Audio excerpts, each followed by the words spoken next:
सभी भाई का स्वागत है हमारे चैनल पर।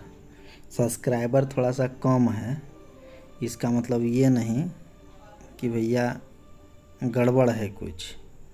हम 2016 से आईटीआई में जुड़े हुए हैं। हमारे पास 2-3 हज़ार स्टूडेंट का ग्रुप है। अभी भी 2016 से हम आईटीआई से जुड़े हुए हैं, तब से पढ़ा रहे हैं सभी बच्चों को। और हमारा प्रयास हमेशा बेहतर करने का रहता है और रिजल्ट भी बहुत बेहतर आया है बच्चों का, है ना। हमारे ख्याल से बहुत कम ही स्टूडेंट है जो असफल हुए हैं आईटीआई में। मेरा प्रयास है, अब बाकी मेहनत बच्चे करते हैं सबसे अधिक, जिसके कारण सफलता मिलता है। हम भीड़ जुटाना अगर चाहें ना, सब्सक्राइबर अगर बढ़ाना चाहें, 1 घंटे में हमको लग रहा है 1-2 हज़ार सब्सक्राइबर हम बढ़ा सकते हैं, लेकिन कोई मतलब है नहीं उसका। इसीलिए मतलब नहीं है, बहुत बच्चे अपना ट्रैक चेंज कर दिए हैं, है ना। कोई कहीं निकल गए हैं, कोई अलग सेक्टर में चले गए हैं, बहुत लोग पढ़ाई छोड़ दिए हैं, बहुत लोगों को जॉब हो चुका है। उनको अगर हम सब्सक्राइबर बना लेते हैं अपना, वो तो हमारा चैनल देखेगा नहीं। अब ज़रूरत रहेगा किसी इंसान को तब भी ना आपका फिर चैनल को देखेगा या उसका लाभ उठाएगा। अपना चैनल है आईटीआई में जो पढ़ रहे हैं जो बच्चे, या आईटीआई करने वाले हैं, या टेक्निकल किसी भी फील्ड का, रेलवे हो गया, एनटीपीसी हो गया, भेल गेल, किसी भी टाइप का अगर तैयारी कर रहे हैं आप, वो हमारे चैनल को देखते होंगे। धीरे धीरे ही सही सब्सक्राइबर मेरा बढ़ रहा है और बढ़ेगा। जेन्युइन लोग जुड़ेंगे चैनल पे, जो जिसको लाभ होता है, जिसको लाभ होगा हमारे वीडियो से, हमारे क्लास से, वो हमारे साथ धीरे धीरे जुड़ेंगे। इसीलिए भाई लोग चिंता नहीं करिएगा आप लोग, मेरा प्रयास रहता है। हाँ, थोड़ा बहुत कहीं मिस्टेक हो सकता है हमसे भी, है ना, कहीं गलती हो सकता है हमसे भी, उसको इग्नोर नहीं करना है आपको। कमेंट सेक्शन में आकर के लिख दीजिएगा 2 लाइन हमारे लिए, हम उसको सुधार करने का प्रयास करेंगे। बाकी आज का जो अपना सवाल है 169 नंबर का, उस पर अपना लोग चर्चा करते हैं। इसमें HSS ड्रिल का व्यास 24 mm और काटने की गति 30 मीटर प्रति मिनट के लिए माइल्ड स्टील को ड्रिल करने के लिए धुरी गति आरपीएम का चयन करें। मतलब ये जो है ना, हाई स्पीड स्टील है, HSS हाई स्पीड स्टील, है ना, इसका फुल फॉर्म है।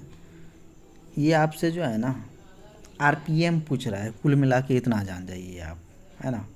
ये आरपीएम आपसे पूछ रहा है, इसका डायमीटर दिया हुआ है, व्यास दिया हुआ है, गति दिया हुआ है ना, प्रति मिनट। माइल्ड स्टील को ड्रिल करने के लिए धुरी गति आरपीएम का चयन करने बोल रहा है ना। स्क्रीन थोड़ा सा मेरा छोटा है, इसमें लिख नहीं पाएंगे हम, और दिक्कत हो जाता है लिखने के लिए। इसीलिए हम क्या किए हैं, इस क्वेश्चन के लिए, इस टाइप का क्वेश्चन के लिए इसको सॉल्व हम करके रखे हुए हैं। आपको हम स्टेप बाय स्टेप समझाने का प्रयास कर रहे हैं, है ना। ये गति आपका दिया हुआ है ना, ये डायमीटर दिया हुआ है ना, व्यास जो 24 mm है, ठीक है। गति दिया हुआ है 30 मीटर प्रति मिनट, है ना। आरपीएम आपसे पूछ रहा है, इतना आपको समझ में आ गया होगा, सवाल को समझ गए होंगे आप लोग। अब आते हैं सॉल्यूशन पे। सॉल्यूशन पे आते हैं हम, जो पीछे बताए हुए हैं। डायमीटर आपका 24 mm दिया हुआ है, गति जो है आपका दिया हुआ 30 मीटर प्रति मिनट, आरपीएम वाट, आरपीएम पूछ रहा है। तो एक बात, एक फार्मूला आपको याद होना चाहिए, और याद होगा ही तो माइनर बात है भाई, है ना। गति बराबर क्या होता है ना, pi into D N divide by 1000 metre प्रति मिनट, है ना। ये आपका फार्मूला दिया हुआ, इसको आपको याद रखना है, ठीक है, इसको आपको याद रखना है, ये फार्मूला है आपका। तो देखिए, आपको गति पहले से दिया हुआ है ना। गति आपका जब दिया हुआ है तो आप क्या करिएगा, यहाँ पर ये n तो है नहीं, तो आप यहाँ पुट करिएगा नहीं n, तो n बराबर क्या करिएगा आप, तो इसको पलट देना पड़ेगा आपको। जब n आपका नहीं है, n निकालना है आपको, है ना, आरपीएम निकालना है जब आपको, तो क्या करिएगा, पलट दीजिएगा ना, अल्टी पल्टी मार दीजिएगा। तो पल्टी मार दीजिएगा तो पाई डी, है ना, नीचे आ गया 1000 इंटू भी ऊपर चले गया, ठीक है ना।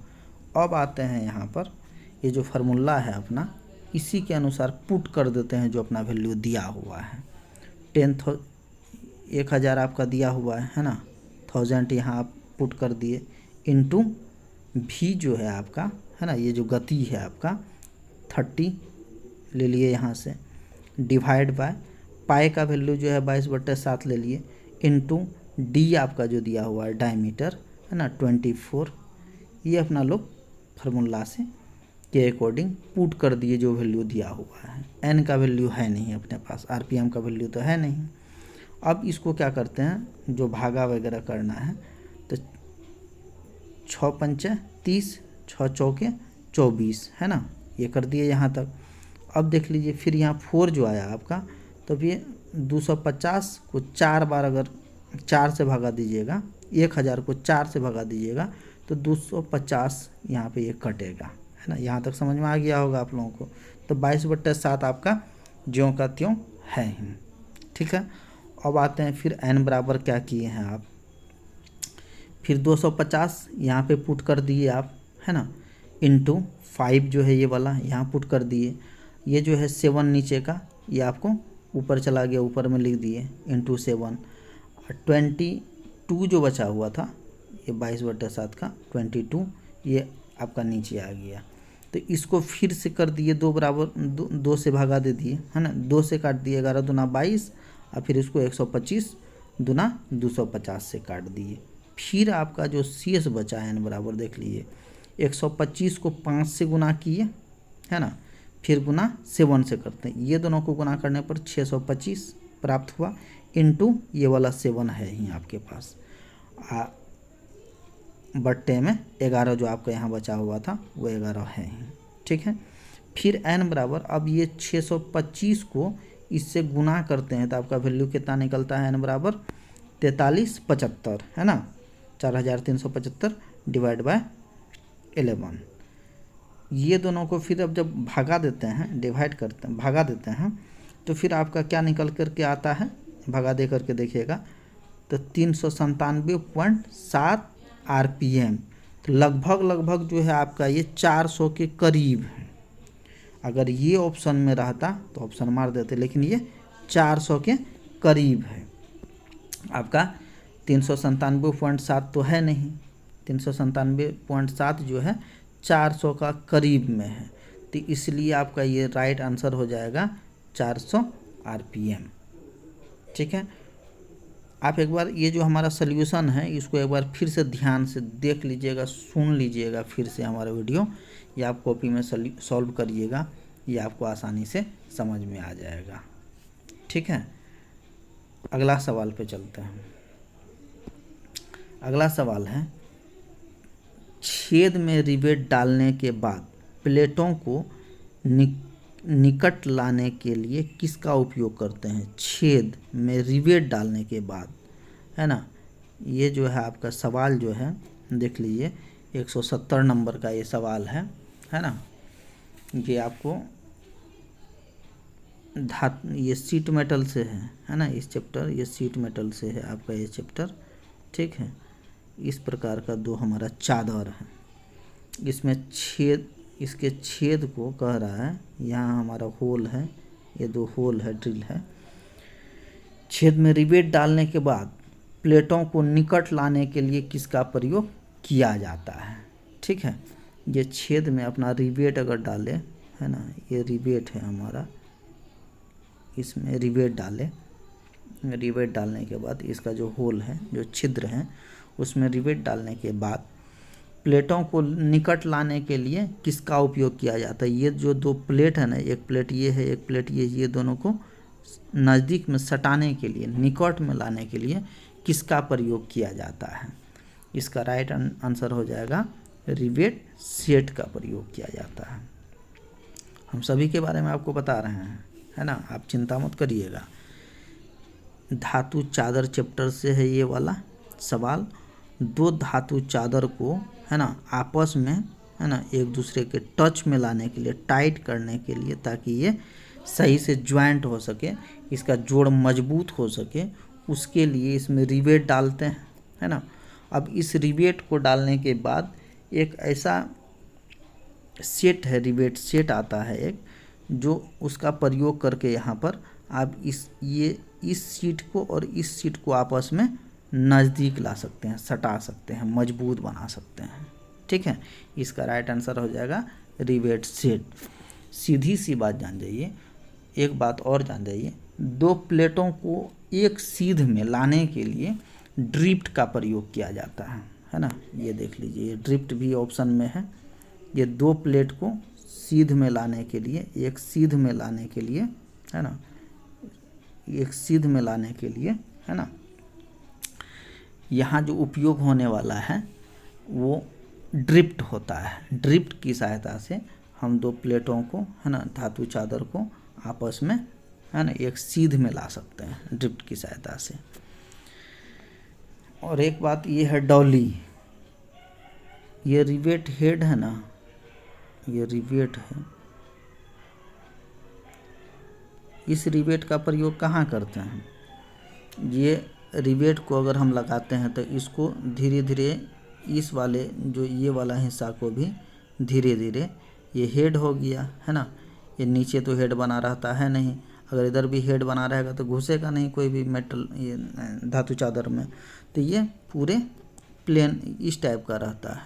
इसको डालने के बाद इसको धीरे धीरे इसके ये वाले हिस्सा पे चोट मारा जाता है हैमर की सहायता से, ताकि इसी प्रकार का हेड इस साइड भी बना दिया जाता है, ताकि जहाँ पे ये रिवेट लग जाता है वो लॉक हो जाता है, इधर से भी लॉक हो जाता है, इधर से लॉक तो है ही, तो वो ज्वाइंट हो जाता है।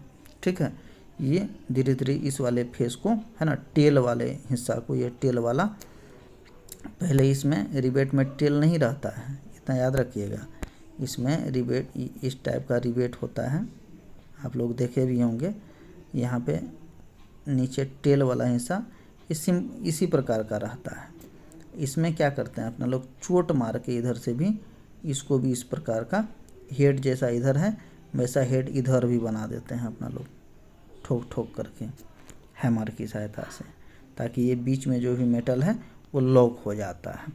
अब इस पे जो चोट मारिएगा, इधर अगर एगो सपोर्टिंग के लिए कुछ नहीं लगाइएगा, है ना, सपोर्टिंग के लिए अगर नहीं लगाइएगा, ज़मीन पे रख के मार दीजिएगा, कहीं पे रख के मार दीजिएगा, तो इसके हेड को बचाइएगा तब ना ये लॉक होगा बीच वाला हिस्सा, ये हेड बचेगा ही, ये थोकचा जाएगा, टूट जाएगा हेड। तो इधर से हेड बना दीजिएगा, फिर इधर हो जाएगा सामान, तो ये काम करेगा, रिवेट नहीं काम करेगा। तो ये क्या होता है, ये डॉली जो होता है, ये जो है डॉली, इसका जो फिगर होता है इसी प्रकार का होता है। फिगर क्या मतलब, वो जो औजार होता है डोली इस प्रकार का, इसी के हेड में वो डोली लगा करके इधर से पीट दीजिएगा, ठोक दीजिएगा, तो इधर भी हेड बन जाएगा। इस हेड को नुकसान होने से बचाने के लिए, है ना, रिवेट हेड के इस वाले हिस्सा को बचाने के लिए डोली का उपयोग किया जाता है। हमको लग रहा है समझ में आ गया होगा। ख़राब होने से बचाने के लिए, है ना, डोली का प्रयोग किया जाता है। ठीक है, एक वो है कॉकिंग टूल। हमको लग रहा है सब चीज़ आपको हम बताएं, 3 को बता दिए हैं, तो यो देखिए लीजिए क्या होता है कॉकिंग टूल। ये जो आपका है कॉकिंग टूल, ये कॉकिंग टूल क्या होता है देखिए, 2 प्लेट है ना, या रिवेट हेड को या प्लेट को चाहे रिवेट हेड को प्लेटों के संपर्क में लाने के लिए कॉकिंग टूल का यूज किया जाता है ना। 2 प्लेट को या रिवेट हेड को प्लेटों के संपर्क में लाने के लिए कॉकिंग टूल का प्रयोग किया जाता है।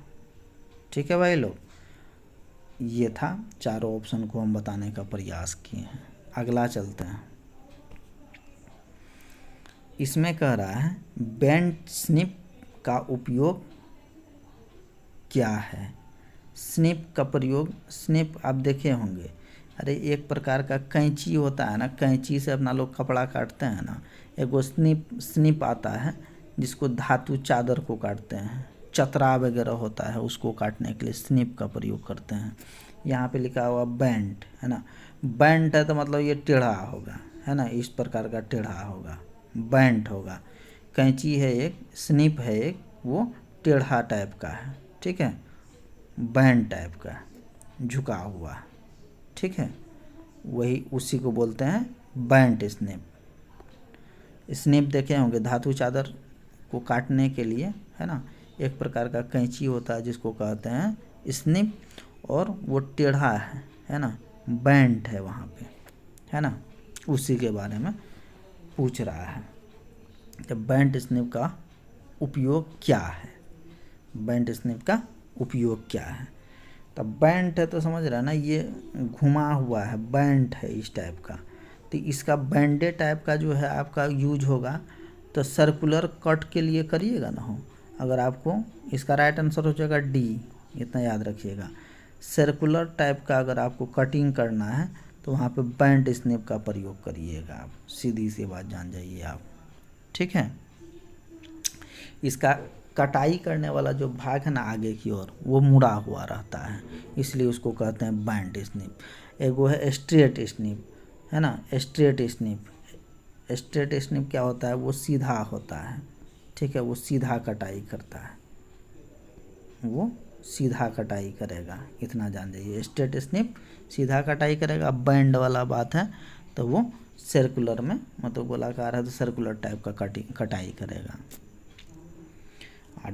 धातु चादर का कटाई करने के लिए अपना लोग स्निप का उपयोग करते हैं, सीधी सी बात है। अगला सवाल पे चलते हैं। लीवर शियर के इस भाग का नाम बताइए, एक्स के रूप में चिन्हित। ये वाला लीवर शियर है, ये कटाइए करने वाला चीज़ है। जिस धातु चादर को, या कोई मोटी धातु चादर है जो स्निप के द्वारा नहीं कट सकता है, उसको काटने के लिए इसका प्रयोग किया जाता है, लीवर शियर का। ये बात जान जाइए। देख रहे हैं, ये लीवर है, ये देखे होंगे आप लोग सभी लोग वर्कशॉप में। स्निप की सहायता से जो धातु चादर मोटा है, अगर कोई धातु चादर स्निप की सहायता से नहीं कट रहा है ना, अपना लोग लीवर शियर की सहायता से उस धातु को काटते हैं, सीधी सी बात, आप ये समझ जाइए। ये वाला हिस्सा है ना, इसको कहते हैं बॉडी, बॉडी है ये, ठीक है। अब ये यही वाला हिस्सा जो है यहाँ पे, ये क्लैंप, क्लैंप कहते हैं, क्लैंपिंग डिवाइस कहिएगा, क्लैंपिंग डिवाइस, है ना, क्लैंपिंग डिवाइस इसको कहते हैं। यही है लीवर हैंडल, लीवर है, दबाइएगा ना हो तब भी ना कटेगा, यहाँ पे अगर धातु रख दिए हैं, इसको कहते हैं lever handle, LIVER, lever handle, ठीक है। अब देख लीजिए, यही चीज़ है बेस है, इसको बेस प्लेट, बेस कहेंगे, ठीक है, ये हो जान जाइए, ये हो बेस है, आधार है जिस पे ये रखा हुआ है ना। ये जो आपसे पूछ रहा है भैया, ये वाला भाग को, है ना, इसका राइट आंसर क्या हो जाएगा, सी, निचला ब्लेड। ये है ना, ब्लेडे तो है यहाँ पे, तब भी ना कटेगा। एक ऊपर वाला ब्लेड ये है, इसको कह दीजिए, इसको भी कहिए ना दीजिए अपर ब्लेड, इसको अपर ब्लेड कह दीजिए, ठीक है। ये एक्स के रूप में जो पूछ रहा है, इसको कहिएगा लोअर ब्लेड, इसलिए इसका राइट आंसर हो जाएगा सी, निचला ब्लेड। नीचे भी ब्लेड आता है, ऊपर भी ब्लेड आता है, तब ना आसानी से कट जाता है कोई भी मोटा धातु। अगला सवाल पे चलिए। इस शीट मेटल ऑपरेशन का नाम बताइए, कौन सा ऑपरेशन है, देख लीजिए। अच्छा, ये वाला है। इस शीट मेटल ऑपरेशन क्या नाम पूछ रहा है आपसे। ये प्रोसेस जो है ना, दो चादर है ना, आपस में जोड़ने के लिए, अगर आप ये दो गो चादर है यहाँ पे, आपस में जोड़ने के लिए है ना, एक ज्वाइंट बनाया जाता है। ये जो भी कर रहा है, ये ग्रूवर टूल है, ठीक है, इसको कहते हैं ग्रूवर टूल,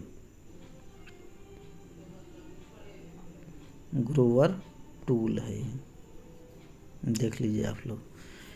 ये प्रोसेस जो आपको दिख रहा है, ये दो को धातु को आपस में जब जोड़िएगा ना हो, है ना, उसको ज्वाइंट बनाने के लिए, ये देख रहे हैं ना, इसको ज्वाइंट बनाने के लिए, ताकि ये आसानी से पकड़े, है ना, दबाव बना दे, स्पेस यहाँ बनाया जाता है। ग्रूवर टूल जो है, इसको दबा करके उसमें भी खांचा बनाया जाता है, दोनों धातु पे, दोनों चादर पे, ये मतलब कि ये ग्रूविंग टूल के द्वारा दबा दिया जाता है ना, दबाव के द्वारा जोड़ बना दिया जाता है, ठीक है, या किसी चादर को काट करके, है ना, या एक्स्ट्रा, नहीं उसको छोड़िए, वो बात बाद में बताएंगे। ये जो है ग्रूविंग टूल के द्वारा दो धातु चादर को आपस में चपटा बना करके, दबा करके, है ना, एक प्रकार का जोड़ बना दिया जाता है, इसको कहते हैं ग्रूविंग टूल। इस प्रोसेस के बारे में पूछ रहा है, इसको कहेंगे ग्रूविंग। ये ग्रूविंग टूल है, ये ग्रूव बना रहा है, दो आपस में ये दो चादर को दबा करके, है ना, एक दूसरे का ज्वाइंट बना रहा है। तो ये ज्वाइंट बनाने का प्रक्रिया जो है ना ग्रूविंग कहलाता है, सीधी सी बात है। एगो चीज़ है ये नॉचिंग, है ना, नॉचिंग। अब देख लीजिए हमारा ये धातु है ना, इसको यहाँ से हे वाला एक्स्ट्रा मटेरियल हमको ज़रूरत नहीं है, ठीक है, हे मटेरियल को काट के हटाना है, इसको काट के हटा दीजिएगा ना, वो वाला प्रोसेस क्या कहलाता है, नॉचिंग कहलाता है, ठीक है। अब बेंडिंग तो समझिए रहे हैं, फोल्डिंग समझिए रहे हैं। अब अगला सवाल पे देख लीजिए, जिंक कोटेड आयरन का नाम बताइए। जिंक कोटेड आयरन का नाम बताइए। जिंक कोटेड समझ रहे होंगे आप लोग, जिस पे जिंक का परत चढ़ा दिया जाता है। जिंक का परत अगर चढ़ा दिया उसे वो कहते हैं जिंक कोटेड। जिंक कोटेड चढ़ाते हैं जंग से बचने के लिए, है ना। आज जिसको इंग्लिश में क्या कहते हैं अपना लोग,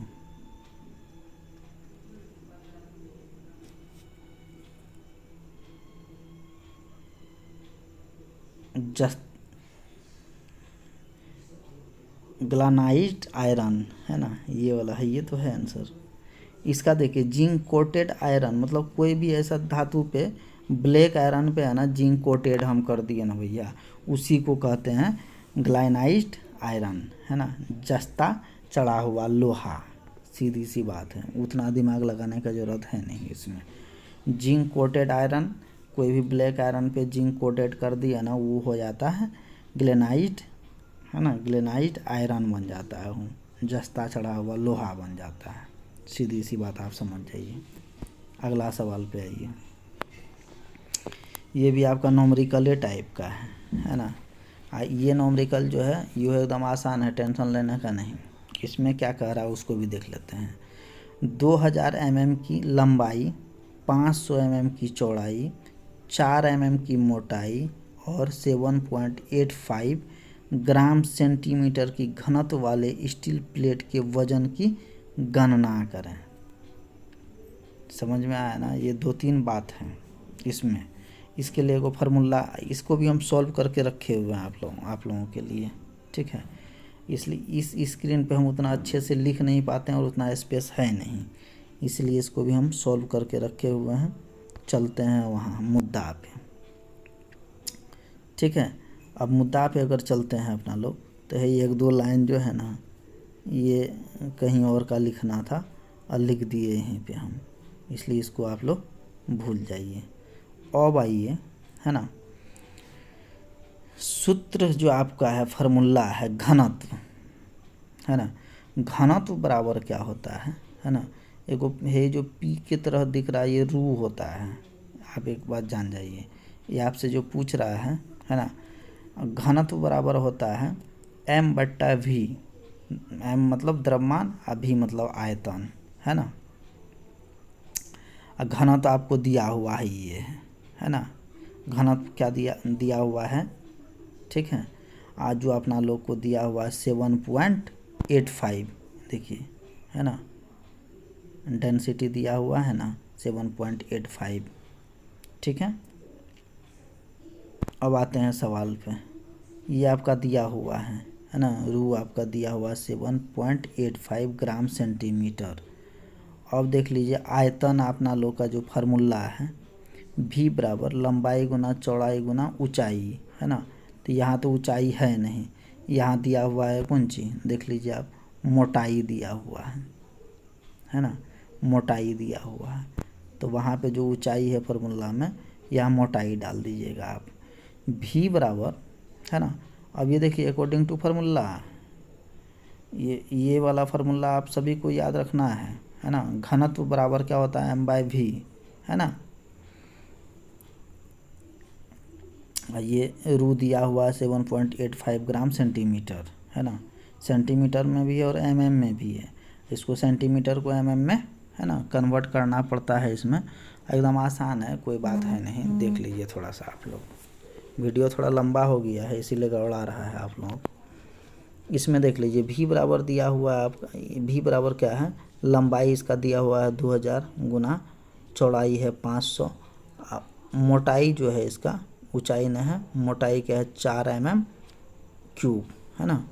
उसके बाद फिर इसको आप गुना करिएगा, है ना, तो देख लीजिए काही दाही सैकड़ा हज़ार 10,000 लाख 10 लाख 40 लाख mm स्क्वायर हुआ, mm क्यूब हो गया। ठीक है, यहाँ तक तो आपको ये फार्मूला पे अपना लोग क्या कर दिए, पुट कर दिए सारा वैल्यू, यहाँ तक कैलकुलेट करके यहाँ तक आ गए अपना लोग, सीधी सी बात है।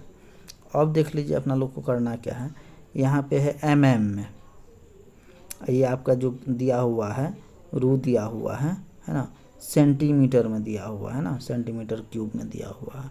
तो mm को सेंटीमीटर में आप कन्वर्ट करिएगा ना भाई, या तो सेंटीमीटर को mm में कन्वर्ट करिएगा, तब भी ना दोनों का वैल्यू को पुट करके आसानी से बना दीजिएगा। तो अपना लोग करते क्या है, mm को ही सेंटीमीटर में बदल दिए।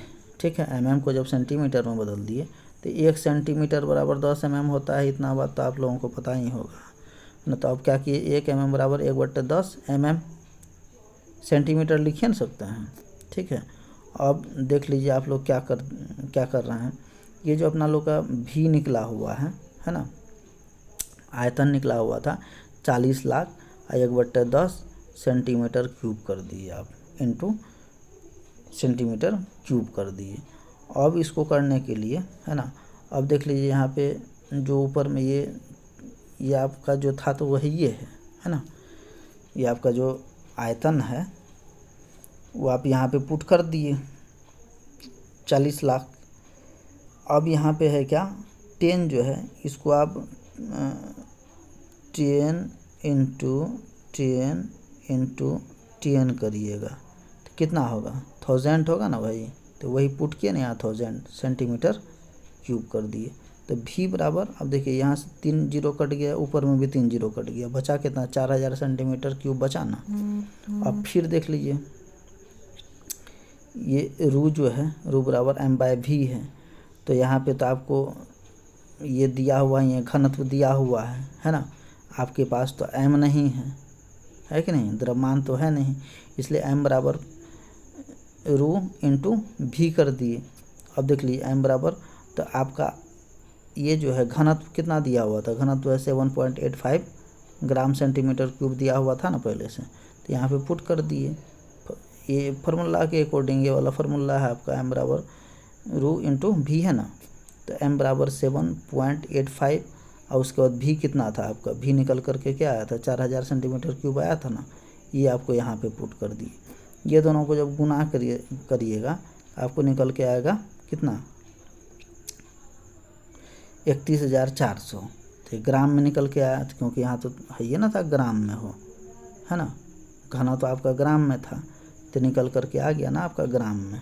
ठीक है, अब देख लीजिए फिर इतना ग्राम निकला, और ग्राम को केजी में बदलिएगा तो 1 kg बराबर 1000 ग्राम होता है ना भैया, ये बात तो सभी को पता ही होगा। 1 kg बराबर 1000 ग्राम, तो 1 ग्राम बराबर 1/1000 kg।